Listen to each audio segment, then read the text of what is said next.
Welcome and good morning. I'm Joel Wiggins with the GMA Advocacy Team and the staff point person on public safety policy. We have a very distinguished panel with us today talking about a serious issue that all local governments and the state are facing. Please, at this time, silence your cell phones. So, as many of you know, GMA has long advocated for increased resources and collaboration with the state to combat human trafficking. In April of this year, First Lady Marty Kemp created and appointed the Grace Commission to comprehensively study and attack this very serious issue. We are thrilled today to have the First Lady with us to discuss this initiative.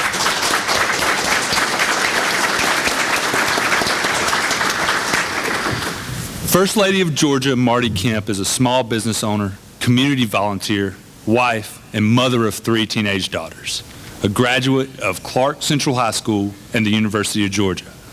Marty began her business career at her family's travel agency, Worldwide Travel. She later joined her husband, Brian, at Kemp Development and Construction Company, where the couple developed numerous projects throughout the region. Married for 25 years, the Kemps have 3 daughters, Jarrett, Lucy, and Amy Porter. While raising their girls, Marty Kemp has served as a substitute teacher, preschool teacher, and volunteer at their school. The Kemp family is active in their community. They are also long-standing members of Emmanuel Episcopal Church, where Marty served on the vestry and as a junior warden. As Georgia's First Lady, Marty will combat human trafficking, promote the Georgia Growing Initiative, and support animal welfare. She is also the chair of the Grace Commission alongside Speaker Pro Tem Jan Jones and GBI Director Vic Reynolds, who is with us today. Please give a warm welcome to the First Lady of Georgia, Marty Kemp. I have you in case for photos. If you like. Thank you so much. I appreciate that. Thank you, please. I appreciate that. Thank you so much, and good morning, and thank you for having me. I'm honored to join y'all for this year's GMA conference. Looking around the room, I see a lot of familiar faces, longtime friends, and people who knew my father, Bob Argo, and people that our family has been privileged to meet on the campaign trail. So many of you fall into one of these categories, and I want to say thank you for your friendship and support over the years. It has meant so much to our family that it's impossible to measure. And I'm honored to be your First Lady, even though I really don't think of myself that way. I'm just Marty, and for those of you who know me or don't know me, I would love to shake your hand and get to know you. On days like today, I think back to when my dad would love to be here with us. For those of you who didn't know him, Bob Argo was the proud father of 3 girls who loved the University of Georgia, coaching Little League and meeting new people. He never met a stranger. He loved to hear people's stories to try to make a difference in their lives. He served in that Georgia House representing Clark County for over 10 years, and he'd take my sisters and I to events like this in his district. By the time I was 13, he had introduced us to hundreds of local officials, board members, commissioners, and mayors from every region of Georgia. I thought of them as my father's friends. At a young age, perhaps not fully grasping that those individuals were leading communities, trying to ensure opportunity to prosper for their people. Those early interactions had tremendous value. Mayor Upshaw Bentley was a close friend of my dad's. When I was a little girl, I thought he was one of the most important people in the world because he was the mayor of Athens. So I had the great privilege of getting to know so many influential Georgians. Mayor Bentley was one of those great leaders who made a permanent impression on our hearts. Brian and I want our girls to have similar experiences. Jarrett, Lucy, and Amy Porter have been blessed to get to know several of you. Back on the bus tour, there were 5 stops where the girls and I had to stop and Brian had to go on to prepare for a debate. We were terribly nervous, and I prayed all the way from Blackshear to Jessup that the Lord would help speak for me, so I didn't have to. But we hope nobody could tell that along the way, and the leadership that was in each of those communities was so welcoming and so kind and supportive. So the girls will never forget those kind of experiences. The trips around the state let us meet wonderful people, seeing the beauty and diversity of this great state firsthand. We're blessed to be able to keep doing that, and we're working hard to fight for you every day and put you first. As many of you know, recently I've taken on several issues that are near and dear to my heart. Shortly after Brian's inauguration in January, I announced the Grace Commission, which stands for Georgians for Refuge, Action, Compassion, and Education, to fight human trafficking in our state and end it once and for all. Two of our members are here with us today, my fellow co-chair, GBI Director Vic Reynolds, and Kamala Zulfagari with Street Grace. I hope I said that right. We held our first commission meeting in May, where we heard in-depth analysis about this issue plaguing our state and what's being done to fight it. Georgia Cares, a statewide human trafficking and exploitation service agency, shared that human trafficking has been reported in 145 of 159 counties. But as I've gone around the state and traveling, it's my belief that it is happening in 159 of 159 counties. Human trafficking is not just an Atlanta issue. It's a problem that's in every corner of our state. What struck me the most during this presentation was that over 50% of human trafficking victims are recruited by family and friends. I mean, I could not believe that. It's devastating. The people that they trust the most in their lives are recruiting and exploiting them. We must fight for the young women and men trapped in this evil industry. In this fight, awareness and education are key. During our meeting, we all agreed, and I'm sure that you will too, we need to be equipped with the right tools to combat human trafficking. Knowing the red flags to identify cases of human trafficking has the potential to save many, many lives. Recently, we learned from Delta, which they have been really on the forefront of the training sessions for their employees, that they require all in-flight and tech ops staff to participate in human trafficking training programs. So just a few days after that training program, they had 2 employees that were traveling to a convention in Florida. They stopped at a McDonald's to get something to eat, and they noticed 2 girls there with a man. They just could tell something was not right. They said it was like a scene out of their training. So they called the police, just because they could just tell in their gut feeling something wasn't right. The car had been stolen, and the girls were in danger. If that had not been reported, who knows when those girls would have gotten any help, for years. So hearing those stories like that, I immediately wanted to create a statewide program. And we're working with the staff of the Department of Administrative Services to make that happen now. We're looking forward to rolling that out this fall to have a human trafficking training program for all state of Georgia employees.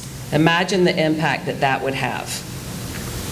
Thousands of Georgians will have the ability to recognize warning signs, notify the right people, and save lives. I encourage you to equip yourself and your staff as well, because you're on the front lines. If everyone in this room were to go back to their communities and participate in similar training programs, our reach in this fight would be endless. Think of all the victims that could be saved. My oldest daughter, Jarrett, just finished up her sophomore year at the University of Georgia. After learning about this issue during our travels across the state, she wanted to act.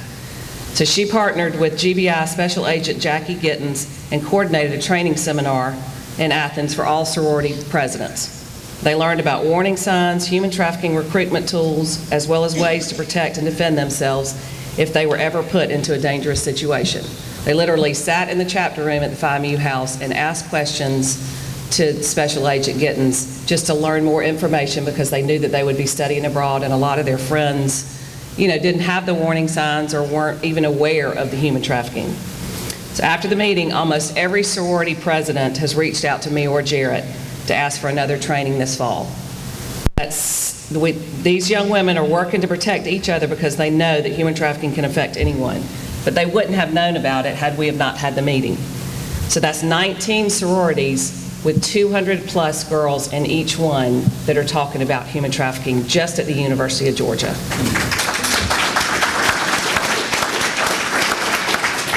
I'm so proud of Jarrett and the leadership that she has shown to make a difference in the Athens community.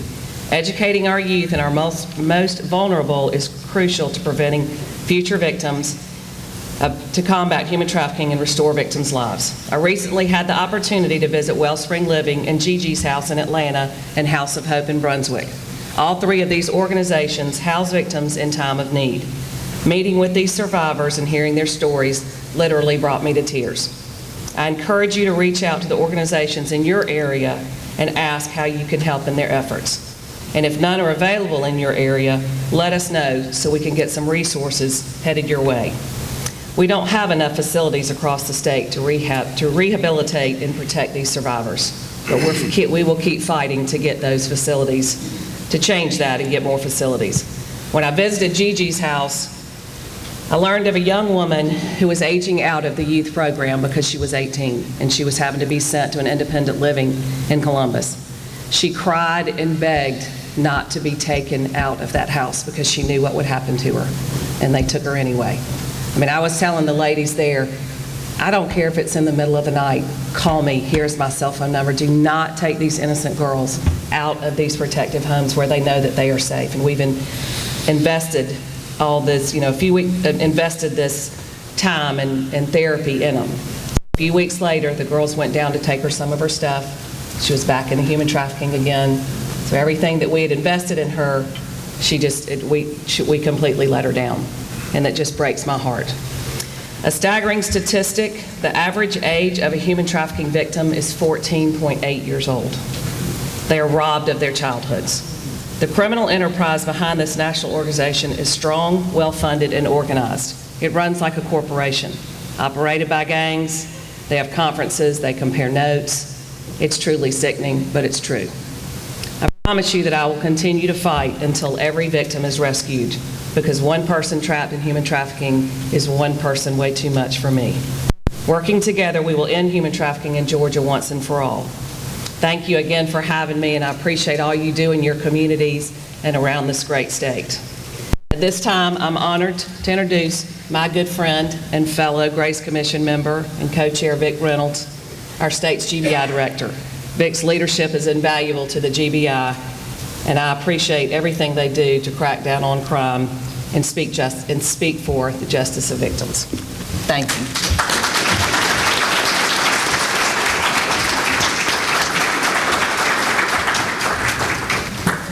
Good morning.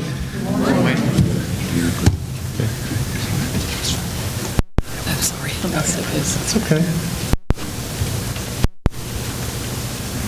Got to tell you a funny story while Joel's doing that. Yesterday we had Holly, my wife's family, over, about 30 folks at the house. It was Holly's parents' 65th wedding anniversary. And it was just a great day. And my oldest daughter, Lainey, she's just a really super young lady. Lives in Houston, Texas. She and her husband, Nick, because she's in the oil business, travels all over nationally and internationally, and just a really sharp young lady. And I barely can tell the story without getting emotional, but she said, "Dad, I'm sorry I missed you on Father's Day. Here's your late Father's Day present." And it was a shirt that said something about being a grandpa.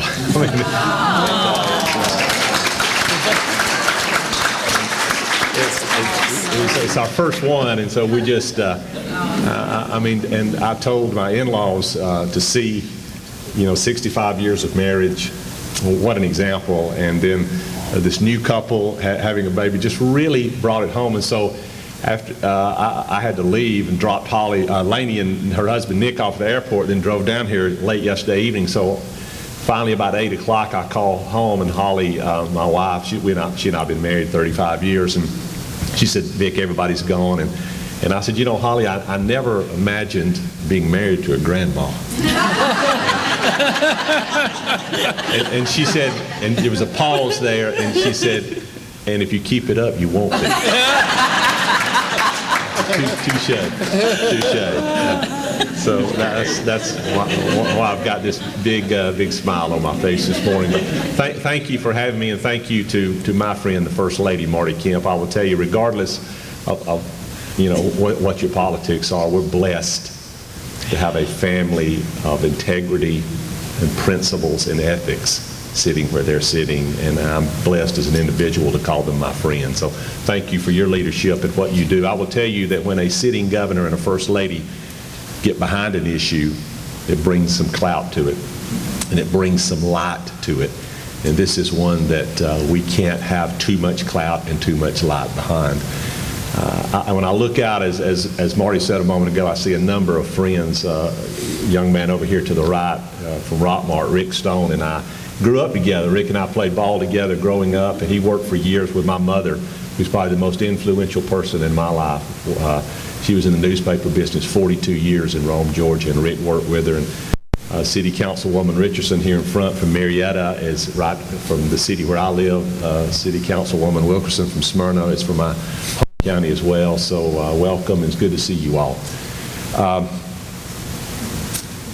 Imagine, if you would, a 14-year-old girl has virtually no safety net whatsoever and is taken by individual or individuals and literally sold on a daily basis multiple times, 10, 15, 20 times a day for the purposes of sexual favors to another individual. Just let that sink in for a minute and you'll realize what human trafficking is. It's the unfathomable, thank goodness to most of us, act of taking another human being and selling them for someone's perverted pleasure. That's what human trafficking is. I'd shared this with Marty before, that one of the last human trafficking cases we prosecuted in Cobb County when I was the district attorney, we were with the victim. By the time it got to trial, she was 16 years old. It started when she was 14. And we developed a relationship with her, and our victim witness advocates, who just do a tremendous job, had developed this close working personal relationship with this young girl. And we were in the room with her, and we inquired, honey, how did this start? What made this start in your life? And she said, well, I was at the motel, and I remember I was sitting on the steps. It was in the summer. I didn't have anything to do. We were staying in this motel. And she said, he came up to me, and he said, you're pretty. And she said, that's the first time that a male figure, had ever told me that I was pretty. It's almost unimaginable, isn't it? And from that conversation, she said within 4 to 5 weeks, she was seeing 20 to 25 men a day for sexual purposes. And he was putting the money in his pocket. And so when we think about that, and as director of the GBI, when I let that sink in as the father of 2 daughters, I will tell you that we certainly have a legal obligation to pursue and prosecute criminal activity in this state. But there are some crimes where we have not only a legal responsibility, we have a moral responsibility. We as a society, as a state, have a moral responsibility to the victims of human trafficking. We can do better. We can do better, and we must do better. And we have a commission set up by a sitting governor and a first lady to do just that, to do better in this regard. We have a moral obligation to take these victims, and unlike what we've done years ago, they're not criminals. And we cannot, we should not, and we must not treat them as criminals. They are victims. This latest law that was passed, thankfully, indicates that if somebody is under the age of 18, they cannot be charged with prostitution. We have to peel back the layers and see, how did this child get to where he or she is right now? And then what we have to do as a society, as a state, is to make sure that we offer services to those victims to get their life back in the direction that it needs to be. That's the least we can do. We need to make sure as law enforcement and as prosecutors, as the governor and I have talked about this issue, not only in human trafficking but in gang cases as well. Law enforcement can arrest people from Ludowici to Fannin County, but by George, there has to be a prosecutor with enough fortitude to stand up in a courtroom and say, "Judge, send him to prison." That's what has to be done.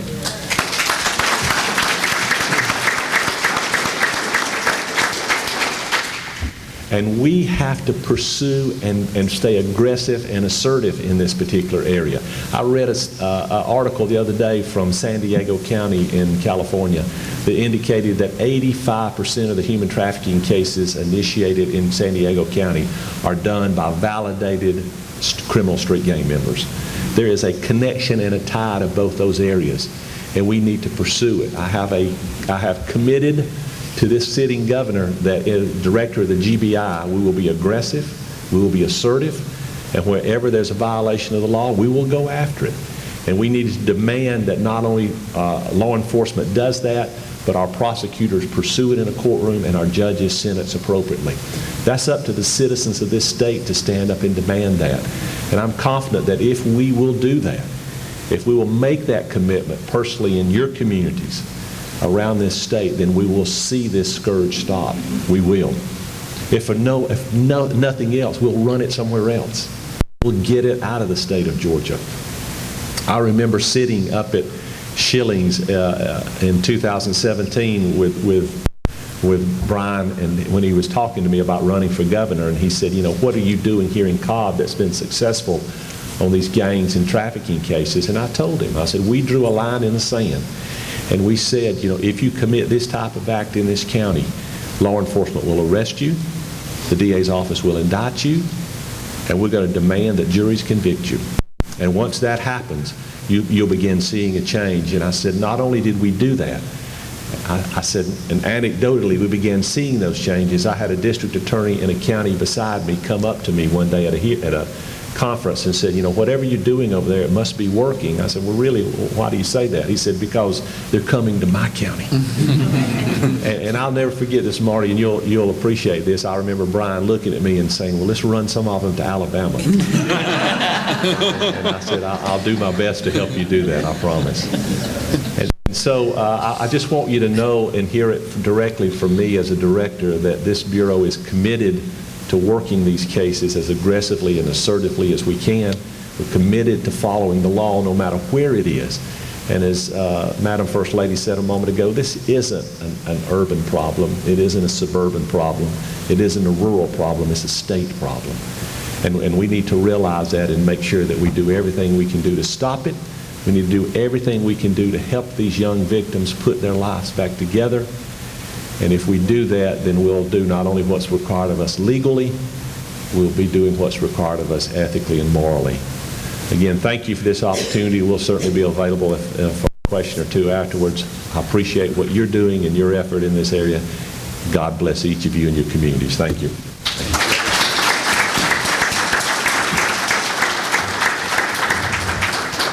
Thank you, Director Reynolds. Next, we will hear from the VP of Policy for Street Grace, Kamala Zulfagari. She serves as the Vice President of Policy for Street Grace and brings 10 years in experience prosecuting human trafficking cases and spearheading legislative changes. She is focused on setting legislative policy, focusing on demand, prosecution, deterrence, and prevention of human trafficking. Kamala Zulfagari is a member of the Georgia First Lady's Grace Commission, aimed at ending human trafficking in Georgia. In 2014, Kamala Zulfagari was appointed by former Attorney General Sam Olens to be the first chief prosecutor dedicated to the prosecution of human trafficking in the state of Georgia. As a prosecutor for the Attorney General's office, she had the authority to prosecute human trafficking throughout the entire state and assisted jurisdictions as they worked these complex cases. In addition to handling prosecutions, Ms. Zulfagari conducted trainings around the state and across the country and oversaw the Attorney General's policy agenda on human trafficking.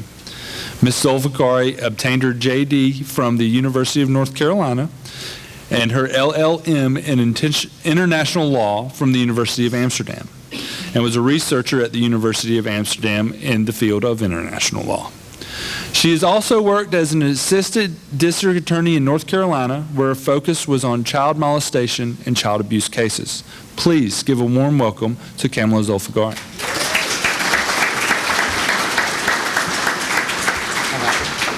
Thank you so much, Joel, and thank you to First Lady Kemp for your focus on this issue. I've been in this field about 10 years, and the changes we have seen in this last year have been amazing and really mind-blowing for many of us. So thank you. It's a wonderful day to be in Georgia. It's wonderful to be working with Director Reynolds. He has always been a leader in this issue, so now to have him in a statewide office where trafficking cases can be handled by experts across the state, it's just been thrilling. So thank you so much. So I love it. Like I said, I work with Street Grace. Now, Street Grace's focus is on preventing human trafficking.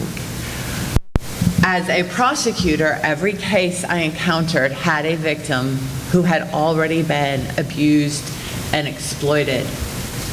And our organizations, nonprofits and states that work to help restore victims are vital, and they're wonderful, and there's some of the best in the country. But once they've got a child, they've already been harmed, they've already been exploited, and I needed to move into the realm of prevention, because it's a lot easier and it's a lot less harm if we can prevent trafficking from happening in the first place. So one of the things we do, and a lot through teaching and training, through schools, through the cities, municipalities, is train people to work with kids to prevent trafficking, and then also, of course, to identify it and how to properly report it to the right law enforcement, because everybody can play a role in this. And as First Lady said, training is so important. We used to do law enforcement, or when we do law enforcement training, I've never done a law enforcement training as a prosecutor that within the next, if not that day, week to 2 weeks, somebody didn't come up to me, didn't call and say, I just realized I have a trafficking case. Because it hides, because it doesn't look like it looks in the movies. It's not people being dragged away and kidnapped, the great majority of the time. It's people being tricked and exploited and manipulated. Traffickers prey on the most vulnerable, because those are the ones they know they can control the longest, the ones they can sell and exploit the longest, and the ones very often are the least likely to trust law enforcement. And so it really takes the community coming around and standing around and identifying these children and fighting this issue together. So I'm going to talk about mostly 3 things. How cities can be involved, municipalities can be involved in fighting human trafficking. Some of the legislative changes that have happened, for those of you who have learned about trafficking, things have changed dramatically in the last year, all for the better. So catch everybody up on that. And then also talk some about the illicit massage businesses that are affecting all of our communities. There are more illicit massage businesses advertised online than there are McDonald's in this country. It's the second largest form of trafficking after escort services. So let's talk a little bit about that and how that is affecting all of our communities. So just think, for those of you who don't know, what is trafficking? Human trafficking is broad. It covers both labor and sex trafficking. Labor trafficking is anybody who, for forced fraud or coercion or deception here in Georgia, is forced to work, and they're coerced into working, and somebody else is getting their money. Sex trafficking is commercial sex that is obtained through coercion or deception. But in the case of a child under 18, a child under 18 cannot consent to commercial sex. So a child who has sex in exchange for anything of value given them to themselves or to their trafficker, they are a victim of human trafficking, and Georgia law recognizes that and treats them as victims. Just like, children under 16 can't consent to sex, children under 18 can't buy a car, can't enter a contract to rent a hotel room, and cannot consent to commercial sex. So their traffickers are not just those who are selling them, but Georgia has been very clear in saying that traffickers are also those who are buying them, those who are making money off them, those who are driving them around, helping them, housing them. If you are involved at all in the commercial sexual exploitation of a child, you're a trafficker. So trafficking is huge. And one of the more research-based studies has said that Atlanta estimated $290 million in the illicit sex business, in the trafficking, and greatly the trafficking of children. It's important to talk about. Remember how much a few years ago we were talking about Ebola and then Zika? But compare that to the 789 identified trafficking victims in Georgia. We need to talk about what's really affecting us, and it makes a difference. Like I said, trafficking, it's a business. Traffickers, people who are selling our children, they treat it as a business. They get online, they talk about it as a business. What is the largest, what's the best way of doing business? They're often house the kids in the cheapest hotels because of cost of doing business. Some will have a different business model. We're going to house our victims in the nicest places, in the nicest hotels, because then we're going to be able to charge more. But who's being bought and sold? The supply in this business is the vulnerable, and very often it's our vulnerable children. So, what can you do about it? Training is so important. As the example of Delta has demonstrated, like I said, with law enforcement. I once did a training in Florida, big city in Florida, I won't name it. We were told by the mayor of that city, we don't have a trafficking problem down here. And after a 3-hour training, and their head of crimes against children, lieutenant over crimes against children, sat through the training. He said to me, I can think of 5 cases that have been on my desk in the last few months. I just didn't recognize them as trafficking. They saw them as maybe a runaway kid, maybe a kid having sex in a hotel room, or a kid doing drugs in a hotel room, but they didn't stop and ask, what is really going on? It's why, like I said, training is so crucial. And let's go and think about what Georgia is known for and what Atlanta is known for.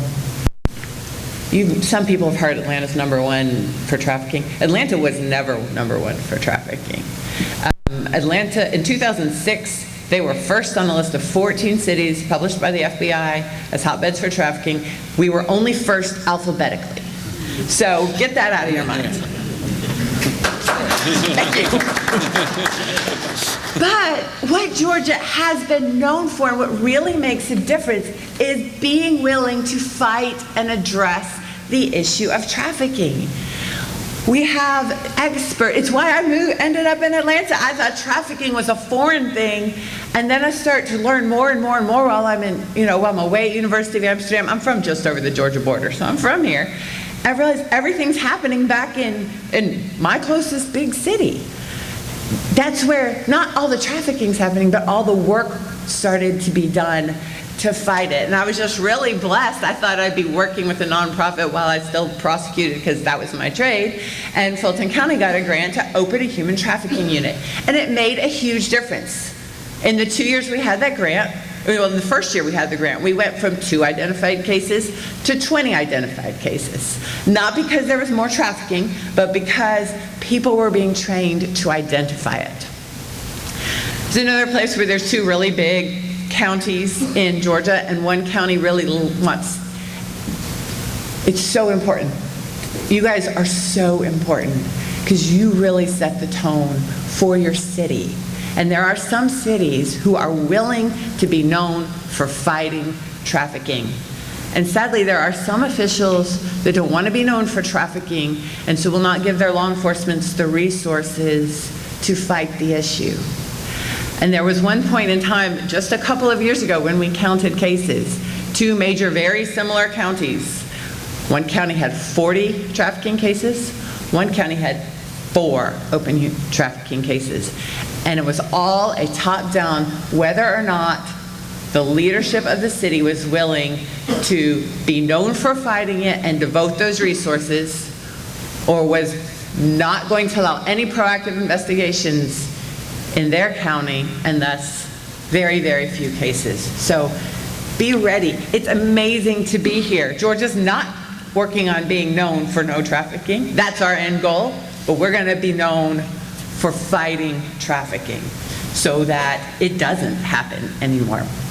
So one of our main programs at Street Grace, and one that I've worked on for a very long time, even before I was at Street Grace, is our Demand and End program. It actually was created through the CJCC's task force and then handed over to be run.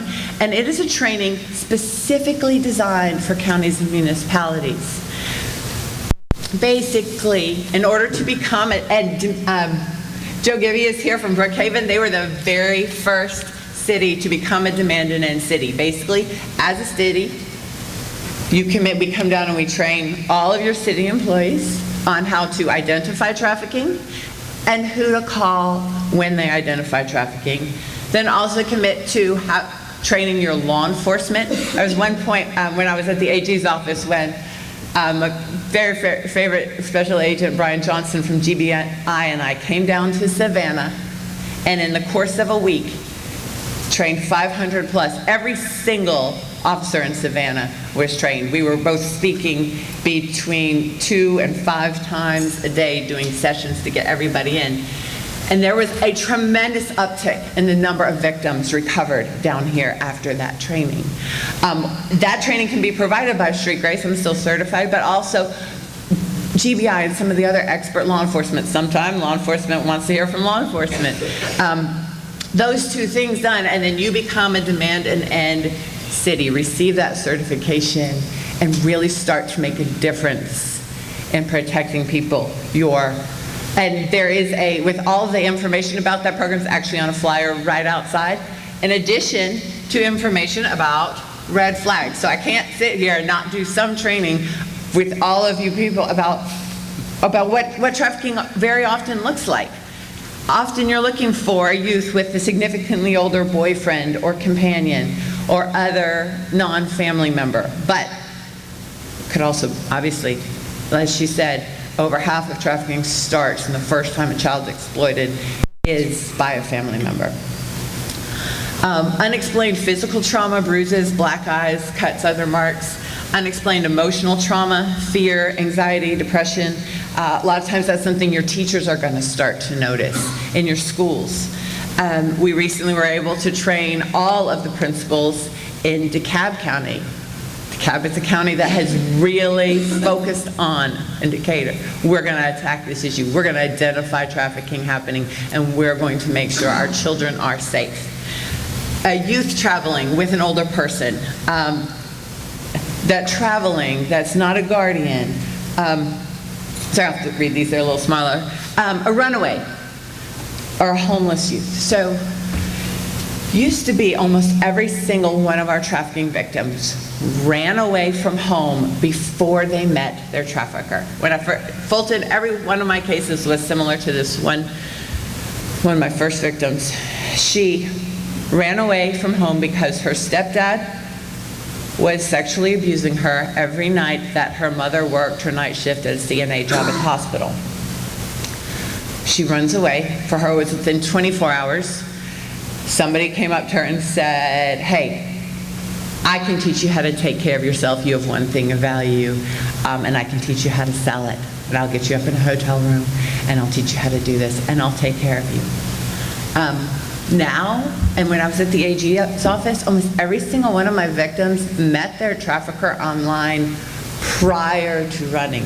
So where it used to be the most almost exclusively those who were trafficked were those who were already running away from some type of abuse, and then they met explorers at the MARTA bus, at a MARTA bus stop, or at the mall during school hours, or hanging out at the gas station, or on the streets after hours. Now most of our victims meet the recruiters online, which means you don't have to be near a trafficker.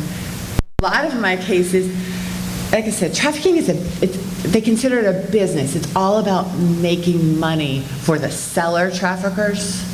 It's all about control for the buyer traffickers. These seller traffickers, why would they bring somebody in? Generally speaking, why would you bring somebody in from overseas or even out of state if you can reach out to rural, if you're selling in Atlanta, you can reach out to rural Georgia, invite somebody, bring them into town, and they don't know the Pittsburgh area of downtown Atlanta any more than, anything. We've had victims from, when I was at the state, we had victims from Atlanta taken to Savannah, but we also had lots of rural victims brought here. We also had people brought because, they say, oh, well, there's less market in the, there's less competition in the smaller towns, so we're going to bring girls out there. All about business, and it's exploitive, and who is being sold is our vulnerable children. So, sorry, some of the other youth has special marked tattoos or branding on their body, because a lot of the traffickers, they'll want to tag them. I was on a Reddit site where these traffickers were talking about, well, do you brand them with your mark because you show that you own them, or some are saying, no, they know they're owned by me, I'm not going to deface my property. That is how they're talked about and treated. The youth, a youth with possession of prepaid credit cards or multiple hotel room keys, something we've had some girls identified in the schools when the teacher noticed they all of a sudden they have their hair done, their nails done, maybe a nice purse or some cash, but there's been no change in family circumstances to when they should all of a sudden be able to possess these things. This training, dressed inappropriately, and then over and above having trouble making eye contact even more than all traffickers have rules, but one of the most standard is you don't make eye contact with another man or else he becomes your trafficker, your pimp. So if you are my pimp and I make eye contact here with Miranda, I now belong to her. So even more than our normal teenagers don't always make the best eye contact, these people really have trouble making eye contact with authority. So this is a list we've all used for a long, it's always developed as new red flags appear. Again, on that table along with the training, there's just these are the red flag signs. Backside is this is how to contact them, so grab them on your way out. But one thing, GBI did a training. One of their agents did a training with law enforcement. Law enforcement stopped, it was a taillight in very rural, I think it was Greene County, rural Georgia. Stopped taillight, and a lot of these signs kind of flagged. Their stories didn't quite match. She was dressed inappropriately for the weather. They said they were coming from Savannah to Atlanta, but she didn't have the right amount of clothes, and suitcases, things were off. Kept asking her if she was okay. She said she was fine. But this guy just received this training. So he called another officer he knew who he knew had worked some of these cases and came out. And basically what ended up happening is once they separate, he had her ID. When it asked for a license, he had her ID. When they separated them, and they separated the guy in the front of the car and her behind some cars where she could still see him and she could see he couldn't talk to her. She was a child, I think she was 16 at the time, but she had been being trafficked for 4 years in multiple states. When they then, of course, called in some of the experts officers from GBI, one of the girls, and she just really broke down and said, thank you. I wasn't sure I was going to be able to stay alive. Training is so vital and important. GBI also has sometimes an interdiction training for basically law enforcement's trained to what to look for signs of drugs. Tacked onto that through Dipstick as well It's a training that's what to look for when you do a basic traffic stop to be signs of trafficking, and it makes a difference, and children are rescued and freed. So I was talking about, Joel, some of the things that also matter to you and that you're seeing in issues right now, I think, are the short-term rentals and the ride-sharing programs. Some of the reasons they can be attractive to traffickers is all of the efforts that hotels are doing to train, so many hotels, to train their employees what to look for in signs of trafficking and how to report to law enforcement. And the more that happens, the less our traffickers are going to want to use our hotels. It's harder to work law enforcement cases around these Airbnbs because we don't necessarily know where they are, know who's training them. The Airbnb type do have the advantage of, people who look at reviews really well, and, and whoever's staying at your house is reviewed. That's true, and we've heard a lot of that support. But the rideshare programs, that's not as much of an issue. My husband was a driver for Lyft, and because he had sat through more than one of my trainings, in the 6 weeks that he drove for Lyft, he had 3 different occasions where it was almost absolutely certain, 2 of them, they were talking in the back of the car. Exactly, he knew what was happening dropping these off. So training for these drivers is critical, because he knew you don't play the hero and you're not law enforcement, and you drop them off and you drive out and then you call 911 because they're the only ones who can help in an emergency. But it is a real training, regulation, and then with our Airbnbs, one of the great things that happened this year is our nuisance laws were greatly strengthened. They were greatly strengthened because Cobb County really started and addressed a hotel, bad actor hotel. There was so much trafficking was happening. Children were being taken advantage of, and we're able to go after that with our nuisance law. But through doing that, we realized, there's a lot of holes and a lot of ways we could strengthen that, and that law got strengthened. So there's a lot more ways for U.S. cities to deal with it through our nuisance laws.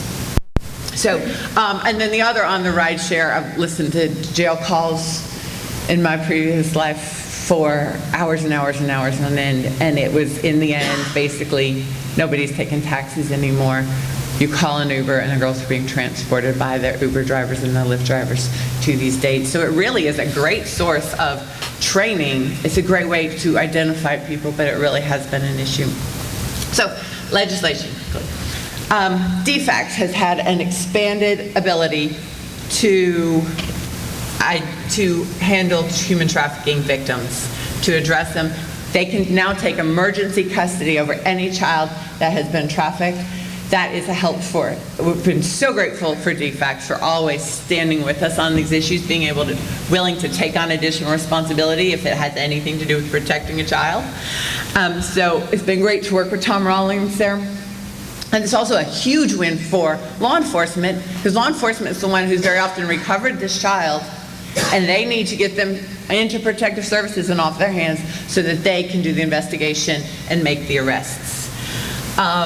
Also, finally, while wonderful policies have been in place to get these children's services, it is now mandated under legislation that they get services, and services that are certified by the CJCC, who has led as an expert on this issue for so long. I really clarified that all buyers are traffickers. And Georgia is a wonderful state where it's a buyer beware state. When you purchase somebody for sex, you run the risk that they are under 18. And no matter how much they may believe they are consenting, that person who purchases that child for sex is a trafficker. It's also been a huge boon for law enforcement. You might not know this, but across the nation in this field, GBI is an expert at demand-operated stings. They conducted one during the Super Bowl in the city of Brookhaven. They conduct them. They go after the worst of the worst. They actually pose as young children, and they arrest those who are trying to buy our children. And if you buy somebody you think is under 14, but they're really under 18, but they're really a law enforcement officer, that is now trafficking. Those who financially benefit from trafficking, knowingly financially benefit from trafficking, oh, I'm not really doing anything, I just let it happen and take the money, that is now trafficking. Raise penalties for, so the real smart trafficker goes, oh, well, I'll quit selling these 17-year-olds, I'll just sell these 18-year-olds and make money, and if I go to jail, it's just a misdemeanor, no big problem. So legislator addressed that, oh, it's an easy cost of doing business mindset of the trafficker, and said raising penalties. If you buy or sell an adult, even a willing adult, so non-willing adult, that's trafficking, even a non-coerced adult, 72 hours minimum in jail the first time, felony the second time. So basically, you don't buy and sell the vulnerable. Businesses that permit human trafficking on their premises can now be shut down. So like I said, the nuisance law has been greatly strengthened and able to deal with some of those things that so harm our cities, harm our children, and harm our neighborhoods. Children under 18 are victims of trafficking. We need to go after and focus on those who are exploiting our children, the adults who are purchasing them and selling them, and really increase the penalties. If you traffic a child, the penalty is 25 to 50 years in life. Georgia's totally winning on that. We're awesome. Gang statutes. So trafficking was not one of the crimes that you could charge under the gang code. So we're very, as we've seen more and more gang activity involved in trafficking, adding that to the gang statute this year was a huge win. And then one of those really makes a big difference, but it's a little bit in the weeds. So we have our rape shield laws that mean when you have a victim, you can't attack her based on her sexual history. Well, the way it was written, the court said actually, and she also can't choose to share her past sexual abuse to maybe understand her counterintuitive victim behavior, why she didn't run, what had happened. And that also all came out of a Cobb case and was really led by Cobb, and it's fixed now. So now a victim and a prosecutor are permitted to share the victim's whole story to understand why she was trafficked and abused. Kind of talked about demand a lot. Demand is a key for prevention because honestly, my seller traffickers, they expect to spend a certain portion of their life in prison. It's just a cost of doing business and sometimes even a badge of honor. But those who are purchasing tend to be business owners, family men. And if you don't have anybody trying to purchase, we won't have anybody exploiting our children as a supply. I don't use the word Johns. These are the Johns. Johns is way too nice of a word to use for people who are exploiting children. So one of the big operations that has happened in, one of the first ones that GBI did, arrested these 22 people trying to buy children. Soldiers, funeral directors, they're overwhelmingly male, but female in this case. And of 6 who admitted to prior contact, admitted that even before this, they had had sexual contact with the child. Fulton County, this was our first man in the middle. Hussein Sharifi was the first buyer, and that had to do with training law enforcement. They recovered the victims who had come from a group home a couple counties north of Fulton with the 2 guys on the end, the recruiter and the marketer. And then law enforcement realized we're going to go a step further. We're going to figure out who was buying her. This man paid $79 in a Coke to have sex with 2 14-year-old girls. Briefly, illicit massage businesses.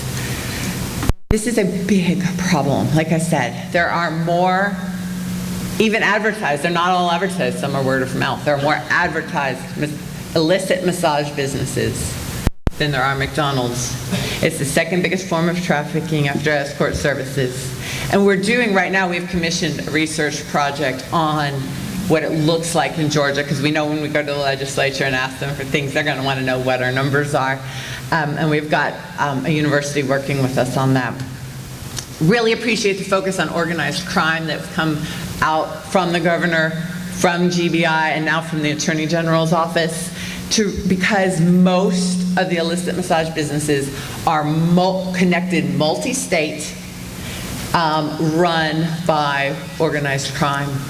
They're run differently, whether they're Korean-owned or Chinese-owned, and that's stuff that law enforcement experts and people working these cases need to know, because some of these groups have more guns. Some use more back-home coercion. There's some statewide policy changes that we can definitely make to help empower you, because while we're running crime out to to Alabama, and I'm all for that, Alabama just shut down 12 illicit massage businesses from an organization that runs in Georgia, Florida, and Alabama. They have an investigator on their massage board, which is something we need to think about doing. Just like code enforcement, he can go in any time, make sure codes are followed, make sure they're not advertising illicitly, they're right hours, there's no beds.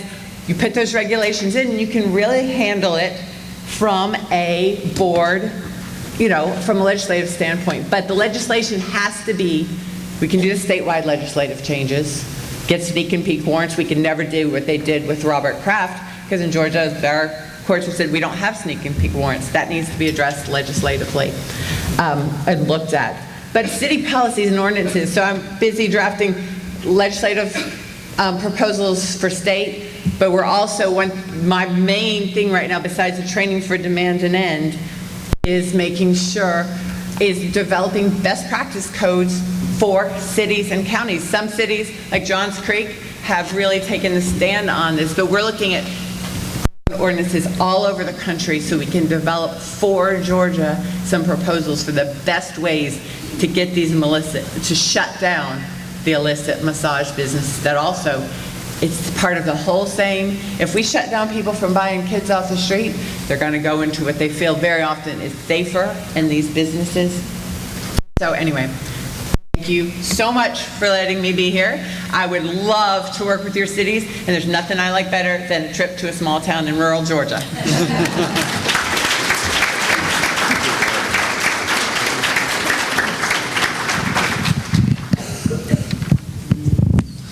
Please give all of our distinguished speakers another round of applause. Thank you.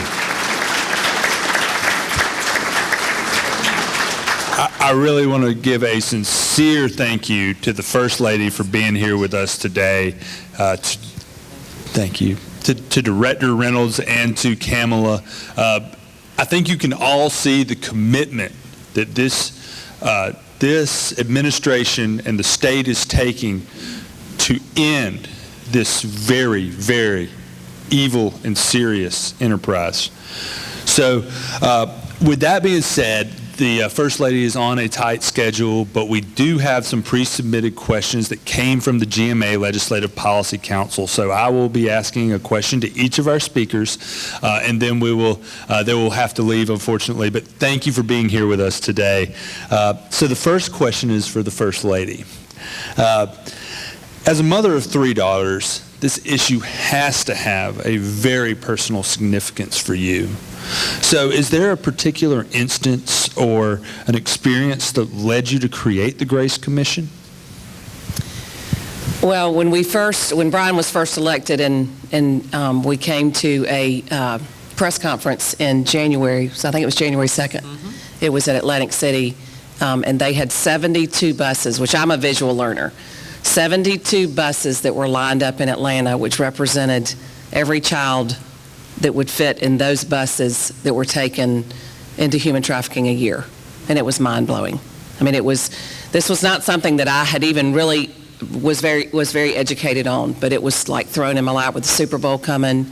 And like I had said a minute ago, we're so excited about having the All-Star game come to Atlanta. We went to the announcement at the Brave Stadium, SunTrust Park the other day, and all I could sit there and think about was, this is so great for Georgia, but how much human trafficking is going to bring coming along with this. So yes, it became very near and dear to my heart, as obviously to our girls, that they are very paying attention and learning and teaching their own friends and talking about it. So it's things that we just need to talk about. It's just what we need to do. So, thank you. Thank you. The next question is for Director Reynolds. As a former prosecutor and the head of the state's law enforcement agency, where do you see the gaps between local law enforcement and state law enforcement, and what can local governments do better to be a partner to the state? Thank you, Joel. I think you have to remember first the nature of these cases. What frequently happens is there'll be a trafficker set up a situation, for example, in my county of Cobb, and by the time Cobb becomes aware of that, begins investigating it, it's not unusual in 2 or 3 days for them to pick up and move to Fayette County, then pick up and move to Clayton, to DeKalb, to Fulton, to all over the state. And so the nature of these cases are that they're very mobile. They don't stay, as a general rule, in one area very long. And certainly with any municipal police department or a county department, for that matter, your geographical boundaries end at a certain point. And so your jurisdiction for your law enforcement will end at that point as well. We're fortunate in the GBI that we have statewide authority.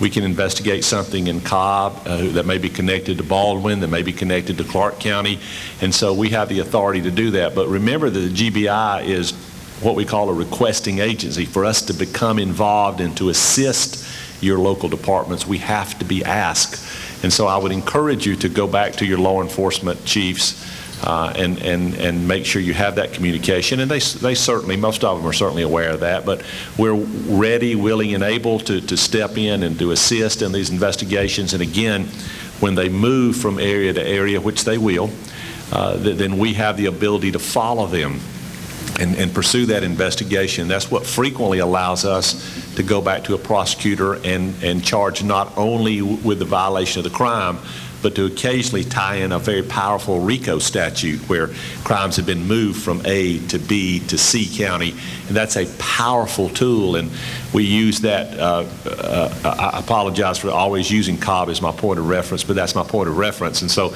we use that in Cobb on both gang cases and trafficking cases, and it's a powerful tool. So if you'll remind your police chiefs of that, the request to get us involved, we'll be more than happy to do that. The other thing I would encourage you to do is something Kamala spoke on a moment ago.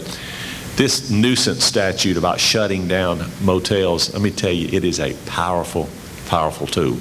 We use that in Cobb, and no one had used that before, where we literally the district attorney's office would file suit against a motel. I'll give you two really quick examples. One was an example of a case where we tried to work with the owner of a motel. Law enforcement reached out to him. We had trafficking cases, aggravated assault cases, drug cases, and so they came back to me and said, Vic, they won't do anything. And I said, well, then we're going to shut them down. We're going to file suit, and we're going to shut the motel down until they stop.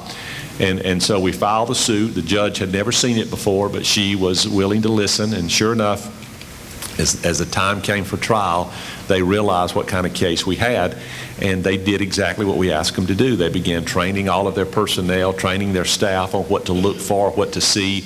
They put security at the motel. They put security cameras at the motel, the things that we were asking them to do to make sure that trafficking wouldn't occur. We had a second circumstance of a national chain. This was a locally owned motel, of a national chain motel. And so we were on the phone with the Attorney General, and I reached out to them initially after two incidents, one in March and one in June, of a 14 and then a 16-year-old girl being trafficked there. And so the Attorney General, as we should, we reached out to the corporate counsel and the vice president and said, this is occurring, and very first thing out of their mouth, this is a franchisee-franchisor relationship, therefore we have no corporate responsibility. And the Attorney General is a dear friend of mine. He was very gracious. And finally I said, Chris, do you mind if I talk? And he said no. And I said, let me tell you something. I said, when we drive down the road on Windy Hill Road in my county and look up at the sign at the hotel where they're selling kids out of, it doesn't say franchisee-franchisor, it says your name. And the next time you sell a child in my county at that hotel, I'm going to shut the damn thing down. And I said that,